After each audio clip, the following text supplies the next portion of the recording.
Hello guys, welcome back to Medisanext. Today we'll be discussing on the various clinical tests conducted for hearing. First, we have the finger friction test. Finger friction test is a rough but quick method for the screening, and it consists of rubbing or snapping the thumb and a finger close to the patient's ear.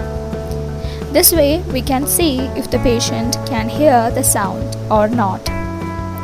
Next, coming to watch test. A clicking watch is brought close to the ear and the distance at which it is heard is measured. It had been popular as a screening test before the audiometric era, but is practically obsolete now. Clicking watches are also obsolete. Speech or voice tests. Normally, a person hears conversational voice at 12 meters or 40 feet and whisper with a residual air after normal expiration at 6 meters, which is 20 feet.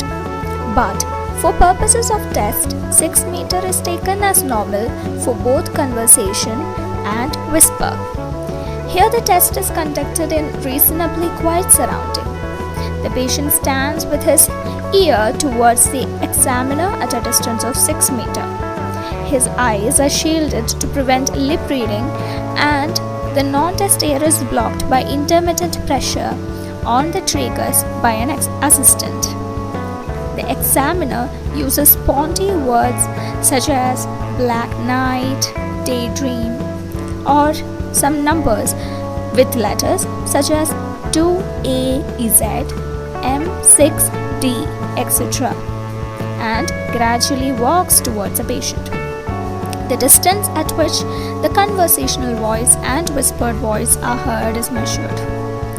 Here there is a disadvantage, as the standardization in intensity and pitch of voice used for the testing and the ambient noise of the testing place varies. Lastly, we have the most common test, which is the tuning fork test.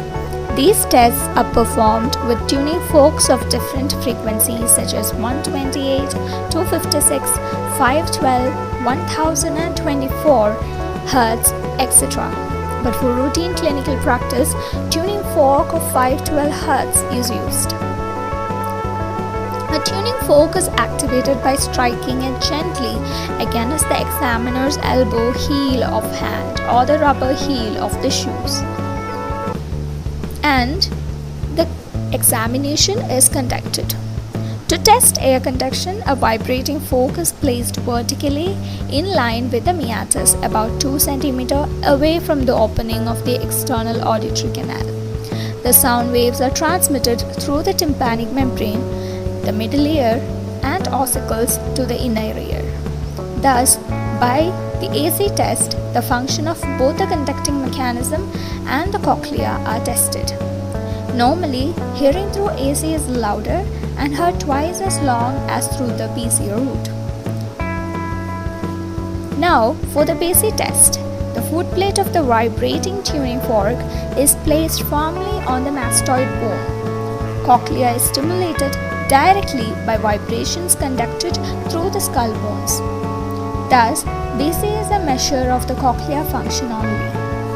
The clinically useful tuning fork tests include the Rene's test, the false negative Rene's test, the Weber's test, the absolute bone conduction test, Schwabach's test, the Bing test, and the Gelley test. So that's all for today's class. Hope you enjoy the video, and don't forget to subscribe.